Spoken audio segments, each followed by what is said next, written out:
And now a message from our friends at Fetching Food. The 1970s and 80s had Elbow, Gravy Train, Purina, Meow Mix, and Bell Bottoms. You've changed your clothes, now change how you feed your pet. Like Bell Bottoms, kick the kibble and join us in the 21st century with the healthiest diet for dogs and cats. Feed naturally, feed raw, feed Fetching Foods.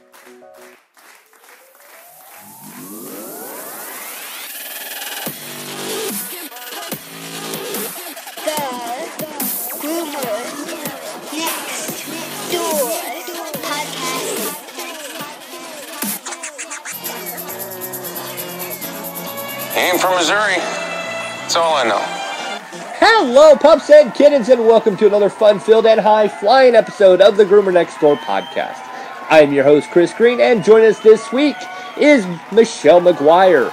She created MUFFS. It is protective earmuffs for your pups in extreme decibels to protect their hearing.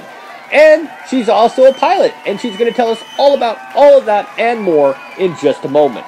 But before then, let's go into our fact of the week.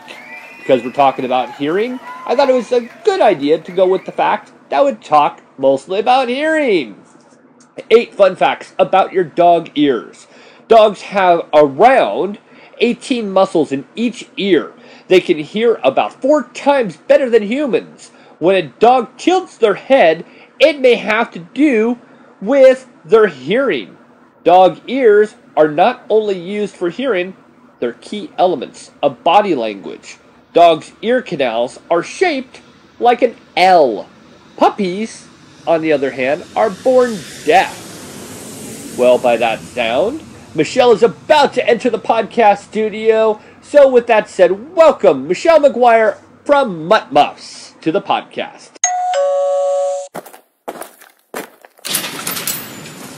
Oh, hello. Hold on a sec. Dad, we have a guest on the podcast.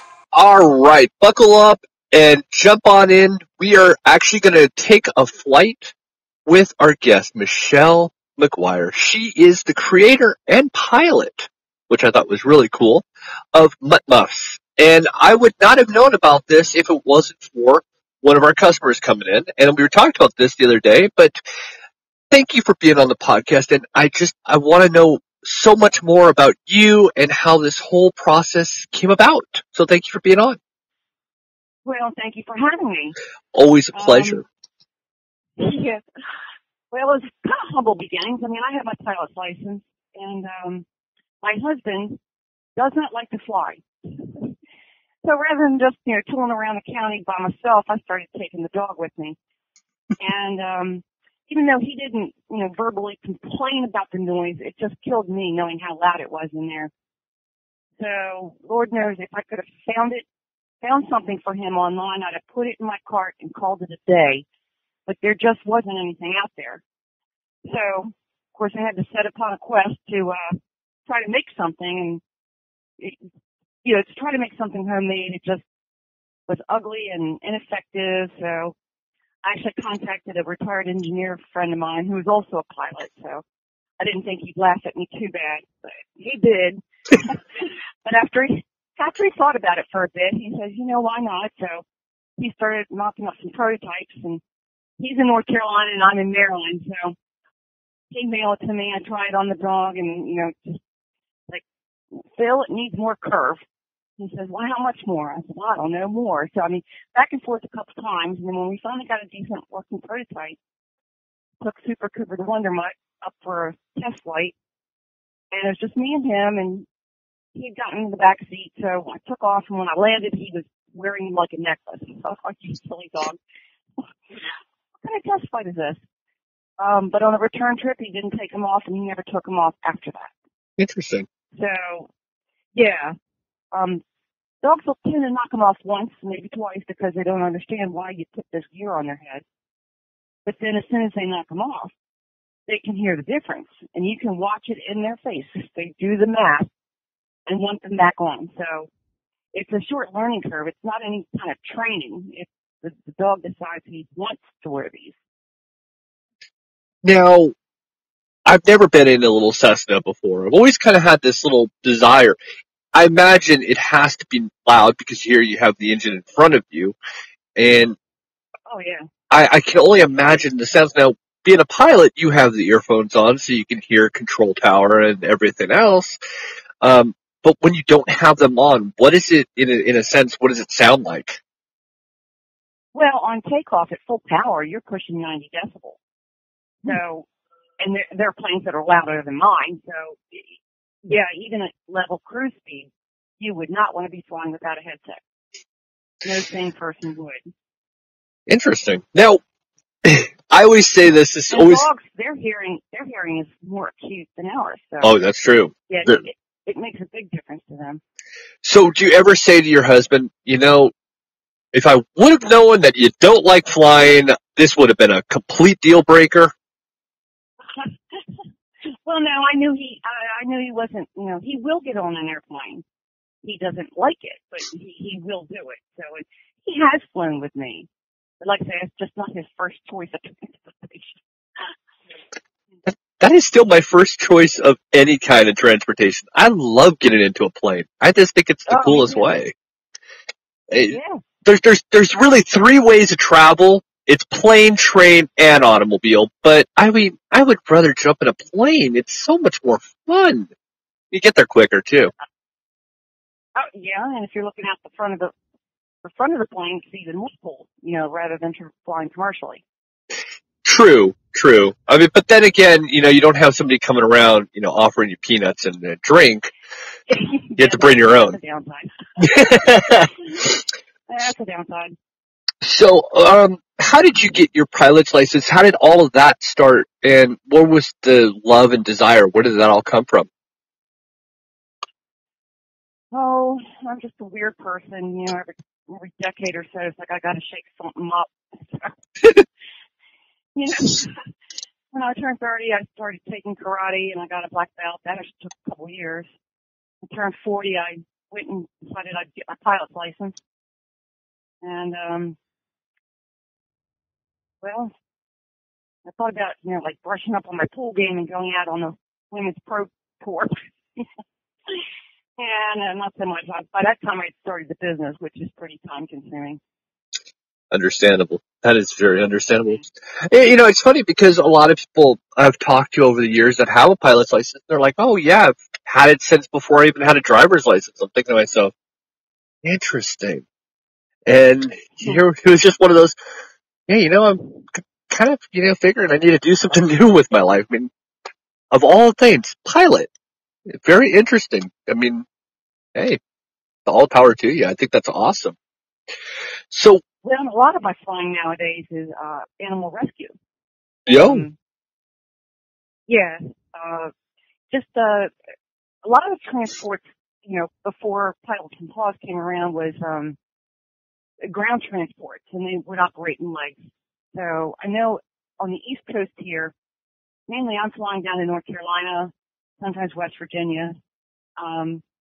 They just don't have the same spay and neuter mentality, so it's just a huge overpopulation problem down there. And most of the shelters down there are kill shelters. So there's little rescue groups that, go into the shelters, pull out whoever's at the front of the line, and they work with sister organizations.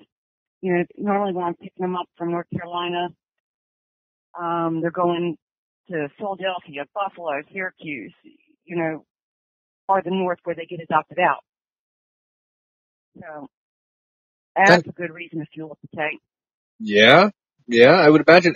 Out of just morbid curiosity, what is the difference in fuel for an airplane in cost to a vehicle? You should add about $2.50. Really? A gallon, yeah. Oh, here I would have thought it was like $8 or something like that a gallon. I never knew. I've always wondered. No, I think the last time. See, I prefer not to even know. I just give them my plastic and make it happen. I think it's like $5.20 or something a gallon right now. Wow. Oh, okay. And what does a typical plane have on its tank? How many gallons? My little Cessna Skyhawk holds 56 gallons. Oh, well, that would actually run you some money then. Now that I'm thinking about it, I'm like, some gallons. A friend of mine. Now, you don't figure miles per gallon, you're figuring gallons per hour, and I'm burning like, between 7 and 8 gallons an hour. But in an hour, I'm trucking along 120 miles. Depends on the winds. I mean, I might be doing 160 miles. So a friend of mine actually said, I'm getting better gas mileage than his minivan, you know, when you consider the distance I'm going. Is there such a thing, and I mean, this is a stupid question, completely, I do shiny red ball moments, so this is one of them. Is there such a thing as a hybrid airplane? Oh, Besides a glider. On, electric and solar and, like, I don't know, me and batteries don't have a good relationship, so I don't know if I want to rely on an electric airplane. Oh, it's just, I'm thinking, why Tesla hasn't made an airplane? I mean, and now I say it's probably in production, and I'm just, saying it's already happening, but it was just one of those weird ones. I'm like, yeah, hybrid planes, that makes sense. They're working on it. That I'm not surprised. Of course, I don't think I ever have a original idea. These smart people, they have them, and they've had them decades ago, and now here I am going, ooh, how about a hybrid? Yeah, it's been done, but just a thought. Now, we were talking the other day, and we were talking about proper use. And I want to make sure that we definitely go into it, because as I told you, how it all came about was one of our grooming customers came into their shop and told us about your product and said how great it worked. And their dog was flying commercial, and I guess has a little bit of a phobia of flying, doesn't like the sounds inside the cockpit or cabin, and it worked. So, we started talking about the proper uses and the improper uses of the actual product of the MUFFS, and I wanted to, hear it from you. What is suggested, and what is it's probably not a good idea of use for MUFFS? Well, these are meant to prevent hearing damage in dangerously loud environments. So if you are wearing hearing protection, or you should be, then so should your dog. Some folks have unrealistic expectations about what these are. They think if they put them on the dog won't be able to hear anything. Not true. It's reduced the decibel between 25 and 28. Where they really excel is where we started out. Our bread and butter will probably always be general aviation, but the police and the military are using them on the gun range and search and rescue, helicopter transport, things like that. NASCAR races, believe it or not, a lot of people take the whole family and the dog to the races, and that's very, very loud. Most recently, I think the fastest growing segment of my market right now is medical service dogs. Because people periodically go to concerts and movies and things that are just really loud. Parades, One fella, he plays trumpet in the student marching band. He has a service dog, so things like that.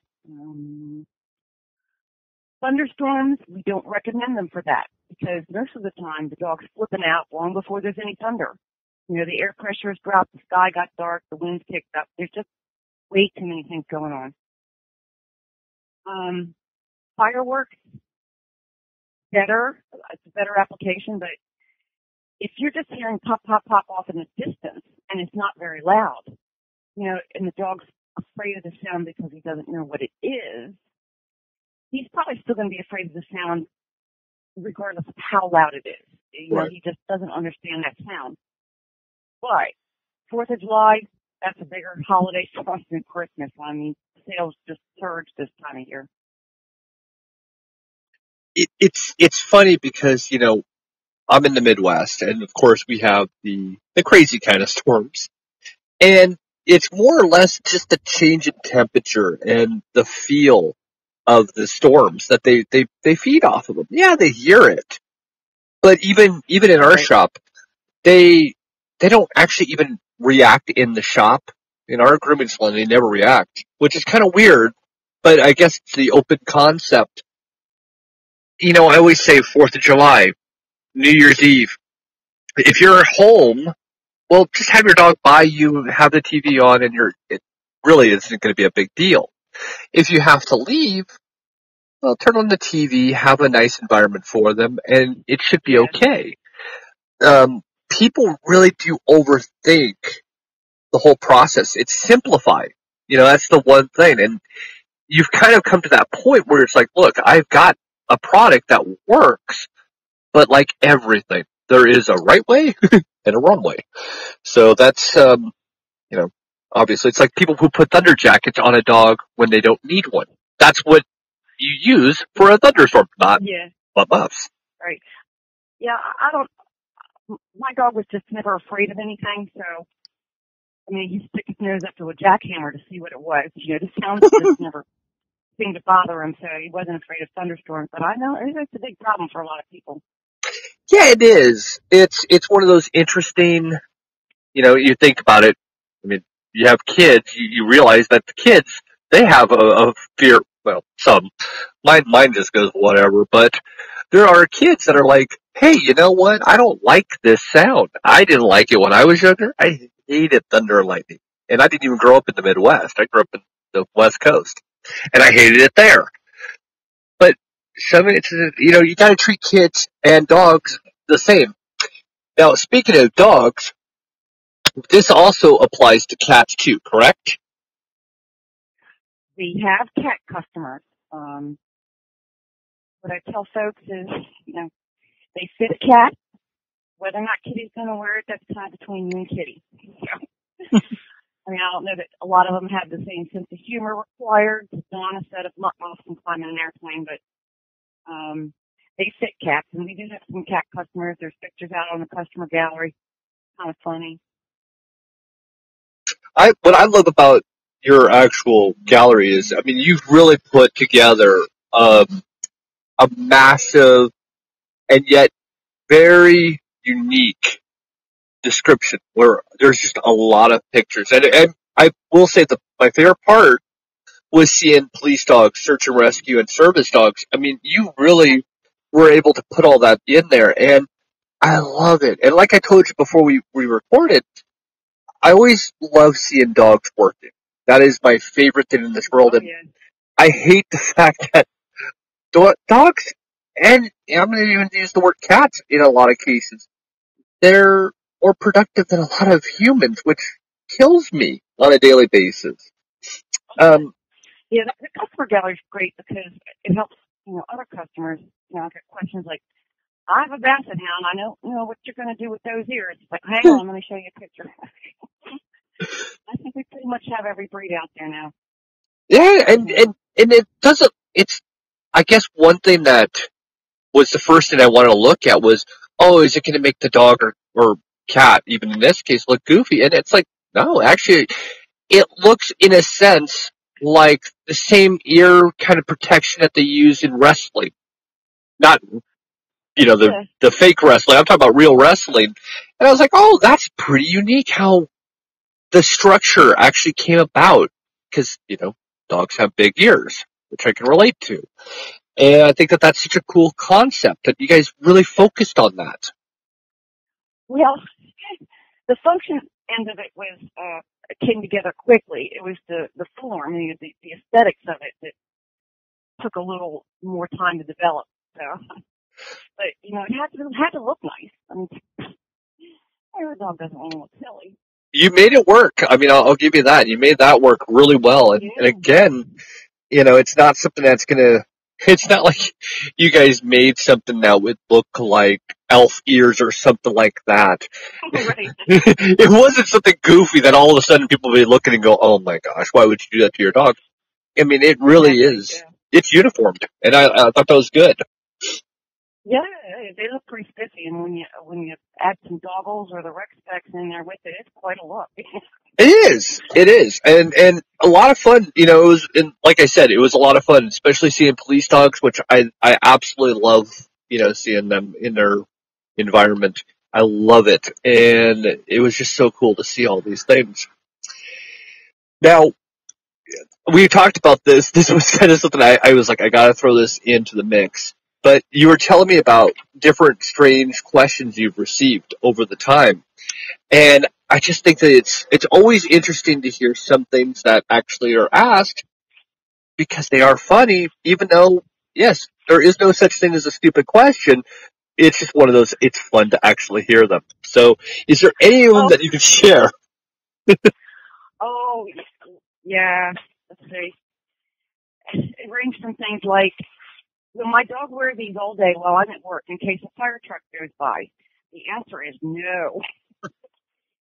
There was a lady from Australia who wanted to know if her dog would sleep with these on, because if he happened to hear a kangaroo out in the yard, he would start barking and wake everybody up. And the answer is no, he will not. Will he keep my dog's ears dry if he jumps in the pond? No, he won't. It will not. So, things like that. Hearing protection. That's what we're selling here. And, you know, I loved it. I looked in your frequently asked questions, and one of the things I noticed was, well, can I just put cotton balls? Now, I have experience in this area, so I know exactly what the answer is, but I liked it. Dogs don't like that. They really don't. Not at all. No. And it'll work when you when you have to give them a bath. And that's the extent. And even at that, they're going to shake because there's a foreign agent in their ear, and they love to shake. So I love that question was there. That was a great question. When we started this out, that was the keep it simple, stupid, right? Let's just put some earplugs in there. Well, now if you can get close enough, once he realizes you're trying to put something in his ear, you need a couple of people to hold him down to make that happen. So that idea got scrapped pretty quick. And, you know, like I said, I do put cotton balls in dogs' ears on a very constant basis because, you know, being in grooming, we want to make sure we don't actually have water go in the canal for ear infections. Mm-hmm. But I'll tell you, it can be a challenge to keep that cotton ball in there. So I get that. Yeah, they don't like that. No, they don't. So now I'm always curious about names. And I'm always curious how the name came about and maybe alternative names that you actually were thinking of doing, but, you know, decided against and ended up with the current name, MUFFS. So how did the name MUFFS start? And was there other options that you kind of toyed around with? Well, when you start trying to think of a name for something like this, I mean, the only other name that was even a contender, like a doggy decibel reducer, and if you take note the product code, the product number on this thing starts with DDR. Doggy decibel reducer, mm-hmm. That's how that got named. But, no, that was the only name we could actually come up with, and it suits. I like it. Yeah. People stutter over it sometimes, but, you know, once you say it 1,000 times, it just rolls right off the tongue. Well, welcome to MUFFS. Yeah. I loved it. I was like, MUFFS. And then, you know, a couple times you'll kind of blunder it a little bit and you're like, no, MUFFS. I mean, the first time I said MUTT muff and I'm like, no, I think I missed that. So, but it's. Yeah, I've heard it all. Yeah, I'm sure you have. And I was like, hey, it makes sense. Earmuffs. I mean, it does make sense. I mean, I can imagine if you would have said earmuffs, a little bit mouthy, worthy. So I like the fact that you kind of reduced it and made it work. And I was entertained. I like it. It does flow. Well, and it's not like you can spit your verdict for, so. I mean, exactly. Now, forget it. Yeah, right. Now, curiosity for all those, and we have a lot of people that do travel now because it's September. We're going to all be looking at the holidays, and that's going to come around before we all know it. Even right now, as we speak, we're probably thinking the holidays are coming before we know it, which is scary. So, where are places that people can order MUFFS? Well, they can certainly order it off of our site. You can go to muttmuffs.com. Then that would redirect you to Safe and Sound Pets, which is the actual name of the company, although nobody knows it. They just call us MUFFS. We have 40, 50, 60 different retailers. Amazon, probably the biggest one. 40s, aircraft stores, a lot of pilot shops, a lot of gun shops too carry them. Yeah. That makes sense. That actually makes sense. And, maybe I'm thinking probably somebody's going, gun shop. No, that makes sense. Again, let's go back to police dogs. Hello. That makes sense to Yeah, me. when you're firing at the range, you're definitely wearing something to protect your own hearing. Yep. That does make sense. I know it's with you. He needs some too. And, it's logic. I mean, like you said, if you need to protect your hearing, can you only imagine how we need to protect their hearing? I mean, that's just the simple part. So, out of curiosity, what's next? What's next? Well, I don't know. This just keeps growing and growing. Not really because of me, almost in spite of me. I mean, somebody tells a friend and they tell two friends and off it goes. Like I say, the medical service dog crowd has really picked up, and I was talking to a lady today on the phone, and she's holding a brochure, and we're mentioned in there, and, so, I don't know. Well, we have other, kind of doggy travel related products like, travel bed, and, a lot of it's still aviation related. We have, bandanas that say co-pilot. We just came up with a bomber jacket that is so cute, and it was a big hit at an air show down in Florida. I don't even have it up on the website yet, so. I was thinking about that. I'm like, I did not see bomber jacket. That was one of those things I just had that in my mind. I'm like, wait a second, where did I not? I missed something. And I didn't even throw this in. Air shows. How many people bring their dogs to an air show? It can get very loud. Oh, definitely. I didn't think about that until the second. So, yes. See, there's a lot of places. Now, out of, weird curiosity, what if people are, and, we talked about the firework aspect, but what if people are actually at some kind of park or some event where there actually isn't going to be fireworks? Would you say that might be the right time to use them? Just at a park? Do what? I'm not sure I understood. You're just out at a park? Yeah, if you're at the park and there's going to be like a firework display and you have your dog with you, that would be a good idea to put the actual MUFFS on during then because you're practically underneath them. Oh, absolutely. I mean, when we go to the fireworks display on the 4th of July, I've got my hands over my ears. It's loud. True, especially when the really big ones go off. So see, it's not saying that you shouldn't put them on, it's just you don't need to put them on while in the house and the fireworks are miles and miles away. So I get that. Yeah, if there's something going on and, you're just making the dog model them for your own amusement, you're just annoying the dog, trust me. Well, and they can get them off at will. Whenever they don't want them on, they're coming off. That is true. They are resourceful. Trust me, I get that. What have we not covered that we should have covered, if anything? Well, I don't know. Or if anybody would have questions, they can contact me through the website, muffs.com. My mission every day is just to answer these kind of questions. And you do a great job at it, and you're fun to talk to. So that's what makes, all of it so much more fun for me. Well, and you're not going to get a recording when you call, or you're not going to have to press 1 for this and 2 for this. And people actually flip out when we answer the phone. Oh, yeah. Yeah, that's not it's just not expected anymore.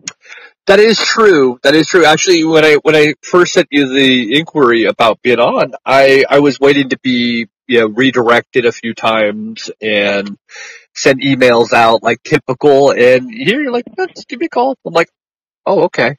I'm not, a lot of times I have to jump through a few hoops. So it was quite nice to be able just to go right in and, hey, how's it going? How about that? It was great. And I didn't have to push 1 or 2. That was also very nice. Didn't have to put your account number in. Didn't have to wait on hold with sticky music. Yeah, just. I don't know. The elevator music still to this day, though, I mean, it is kind of fun, even though I absolutely can't stand it. I'm waiting for those days to end. That's got to end here soon. Well, thank you, Michelle, for being on the podcast. Come back anytime, share more stories with us, and keep up the good work. Thank you very much. I really appreciate it. I really, really, really do. Well, I hope it's a big hit. I'm sure you will. Well, I'm Chris Green. Have a fantastic week. Bye-bye, everybody.